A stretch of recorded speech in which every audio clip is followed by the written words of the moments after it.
تو ماشاءاللہ جہاں تک پہلے سوال کا تعلق ہے کہ جو نماز میں انسان روتا ہے، آنسو جو گرتے ہیں اور مصلی پہ یا کپڑوں پہ بدن پہ، تو ناپاک ہوتا ہے یا پاک ہوتا ہے؟ جواب یہ کہ پاک ہوتا ہے،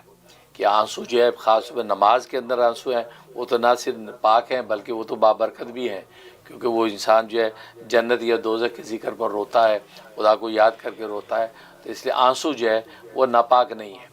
عام حالات میں اگر آنسو نکلتے وہ بھی ناپاک نہیں ہیں، وہ اگر بدن پہ یا کپڑے بھی گرتے ہیں تو اس برتن کپڑے کو دھونے کی ضرورت نہیں ہے، بلکہ لکھا کہ ایسے آنسو جو خشیت الہی سے نکلیں تو ان آنسو کو تو چہرے پہ مل لینا چاہیے، ان کو چہرے پہ ان آنسو کو مل لینا چاہیے، اس لیے کہ وہ آنسو ایسے بابرکت ہیں کہ چہرے پہ مل لیتے ہیں، اور جس جگہ بھی آنسو ہوتے ہیں وہاں جہنم کی آگ حرام ہوتی ہے،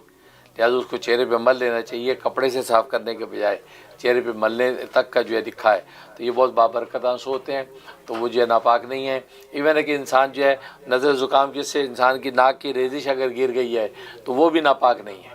اس سے بھی مصلی ناپاک نہیں ہوتا، تھوک منہ کا گر گیا تو یہ ناپاک نہیں ہے، تو ایسی صورت کے اندر جو ہے وہ اس کو بدلنے کی کوئی ضرورت نہیں ہے۔